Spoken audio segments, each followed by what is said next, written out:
Before we kind of wrap things up, you had a piece of paper there. What is that? If Yeah. you don't mind. I've carried this around with me. It's been in my wallet for almost 14, maybe even more longer than 14 years. But ultimately, I have to make my best judgment calls and have confidence to trust my decision. And that it was someone here in Paducah that said that at an event. He was a small business owner, still is in this town, and he was talking about, how he looks at being a small business owner. And I just think that's true even in leadership and everything that you do. You just have to really think about what is the best, make your judgment call, and then trust yourself that you made it. I'm Todd Faulkner, and you just heard from my guest this week, Sandra Wilson. Welcome to Leadership Magnified. Sandra comes to the table with a different leadership resume than previous guests. She talks about her approach from two perspectives. One as Paducah City Pro-Tem and City Commissioner, the other as President and CEO of the Paducah Area Chamber of Commerce. Why she embraced the let them theory, and why not being the best cook actually leads to building relationships in the community. Here's my interview. Sandra Wilson, thanks for being here. You're welcome. Thank you for inviting me. So let's just dive in. These first couple of questions, I'm curious from the perspective of being the Mayor Pro Tem and Commissioner. What is a project or initiative you think the city of Paducah is just really excelling at right now? Mhm. Well, I'm going to have to say there are a lot because there's so much excitement going on right now in our community with new companies and all the capital investment. I think for me right now, I'm so excited about the build grant that's going on the riverfront. I was very much involved with that when we made our application for it, and we didn't get it the first year, but we did get it the second year, and it was announced in 2019. And so we've been working on getting ready, and hopefully we're going to unveil it in 2026, and I'm just so excited. I think it's gonna really transform our downtown. Yeah, when you drive down there, you can see a lot of work is happening. One of the phrases I've used so much is there are cranes in our downtown area, and I think I'm being known for that now. I'm just so excited to see that, though. I know big cities go to other big cities to see how many cranes they have in their downtown area, and here we are with 4. Last time I was down there looking at what was going on, so it's just a really exciting time. And for me, also, this is great because our own local citizens will be able to enjoy it too. The other side of that coin, what is an initiative or project that you think, gosh, I wish that would really just take off or excel a little faster? Mhm. Anything with government, after almost 14 years now, I've had to ease my list. I'm a pusher. I really try to go hard, but takes time. And housing is one of those. And it's not just unique to our community. I mean, it's throughout the country. We don't have enough housing. And when we start getting all these people moving here for the construction of the new companies and everything else that's going on in the community, we're going to be desperate for more housing. So the city does have a lot of projects underway right now to address that. I just wish we could move faster.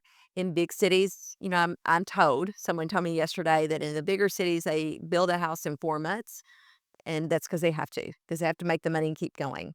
I don't think we can do that here. It just takes longer, it seems like. So we're going to have to adjust that in some way. And if the city can lead that effort, that's great. We want to look for more land for development and have that ready for a developer. And anything that we can do to partner with someone to make it move faster would be beneficial. Mhm. Let's pivot now to leadership. And I'm curious, I'm going to ask some questions, and you can answer in the context of either role, because I think you bring a unique perspective to this episode, which is not only are you an elected official, you're also president and CEO of the Paducah Chamber. So those are two pretty high ranking positions in the city. So let's talk. What is your leadership style? How would you describe it? Wow, some days I would say I'm all over the place. I think I have to look at what is my role at that particular time. At the chamber, I am the CEO, so everything does stop with me. I mean, I report to a board of directors, but they expect me to run the chamber day to day. With the city, I'm one of 5 of the commissioners, and we're very dependent on our city employees. We have great staff at the city, and we have to be trusting that they're doing their job and working with it. I think people know about me that I'm very competitive. So I'm always wanting to make sure we're the best. We're the best city. We're the best chamber. We're the best in everything that we do. And that really drives me a lot just to make sure that we are winning. Mhm. Yeah. the drive to be the best. There's nothing wrong with that. Describe something you do behind the scenes the public would maybe be a little surprised to learn. Mm. Well, that's a tough one. Probably it's something that I don't do. And people that know me really well know if we're having a potluck or something, I'm going to call and say, "What can I buy to bring to your potluck?" I really don't like to cook. I don't think I'm very good at it. And so, therefore, I really don't cook very much at all. So, I'm very much of a patron at all of our local restaurants. When they say we're the fast food capital, yay. Convenience stores, yay. I love a convenience store, Sloppy Joe's.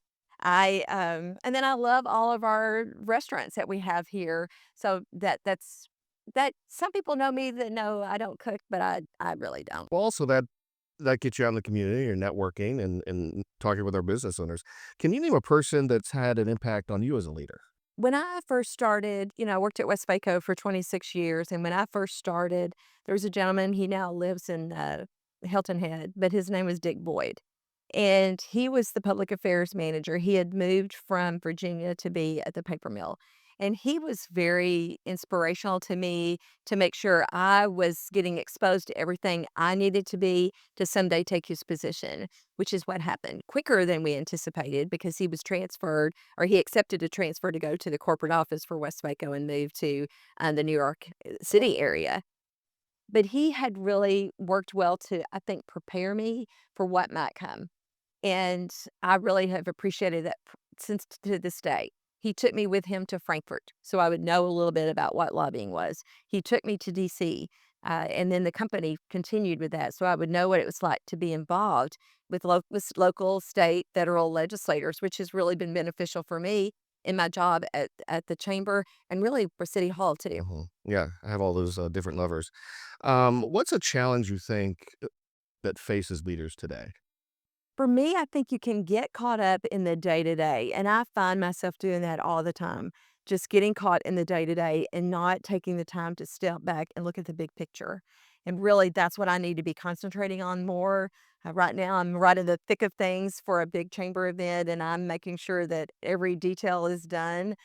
But I am looking at the big picture, but I also need to be looking at the big picture for the chamber for 2026 and taking the time to do that. So I think it's easy as a leader to just not spend the time that you need to do looking at how to best run your business and what would make your business the best instead of just the day-to-day grind of getting by. That's good advice. And people have to do that, Oh yeah, yeah. but if You you get can, you get caught in the you weeds. have to have time to think. Yep. What advice would you give someone that's going into leadership for the first time? So a younger person, you know. There are a lot of leadership books. There are a lot of training classes. I really feel like, and I wish I had done this, is to have a coach and a mentor. And I think they're kind of different in a way. Sometimes, you need somebody within your company that is your person that's going to be always bringing you along, always making sure that you're where you need to be. And then you need somebody that's going to be saying, perhaps you could have said that a different way, or perhaps you shouldn't say that.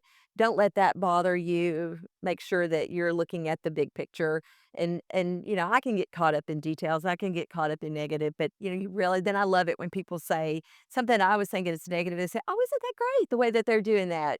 So you just have to keep that going. So I would advise them to immediately start looking at ways to be a better leader through reading a book, talking to people that have done it and learning more. What's something that you do to ensure that you continue to be a good leader, kind of continuing education, if that's the right term? I do read some books. I've been, listening to that podcast, Let Them. Hmm. And boy, it's very, the first 10 chapters, I thought it was finished after the first 10 chapters. They're very informative to, they're just things you cannot control how everyone feels about you or how what other people are doing necessarily. I have laughed and said I was going to have that tattooed on my arm. And so whenever I'm getting caught up in something that I should let go, I just kinda raise my arm up and pretend like I have a tattoo that says, "Let them," because I just can't control as much as I maybe like to or as I think I should. Yeah, and for those who may not be familiar, Mel Robbins is Yes. came out with the let them theory. Mhm. Personally, in my life over the last probably 15 years, I always say it's outside of my circle of control. If it's outside my circle of control, then I'm walking away. So But that's so much easier said than done. I know it is. I know it is. I know it is. I know it is. Before we kind of wrap things up, you had a piece of paper there. What is that? If you don't mind. I carry this around with me. It's been in my wallet for almost 14, maybe even more longer than 14 years. But ultimately, I have to make my best judgment calls and have confidence to trust my decision. And that it was someone here in Paducah that said that at an event. He was a small business owner, still is in this town, and he was talking about, how he looks at being a small business owner. And I just think that's true even in leadership and everything that you do. You just have to really think about what is the best, make your judgment call, and then trust yourself that you made it. If you have to pivot and make a change, pivot and make a change. But if you are constantly questioning yourself, you're going to really wear yourself out. That's great. That's going to be the start of the podcast right there. Okay, we'll end with 3 quick, just fun questions to showcase your personality a little bit. How do you unwind and relax at the end of the day? Do you unwind and relax at the end? I try to. I do read some. Last year I made a goal to read 12 books, to read one book a month. And I did achieve that. I do have like a daily Bible study that I do. I try to every morning at 5:30. Sometimes I do slip on that a little bit and maybe I do 2 days in one the next day. But finding some time for yourself. I have um, family here. We're very involved in high school sports. We're very involved in a lot of activities. So I do try to be present as much as I can. But I do love to go out for a nice dinner.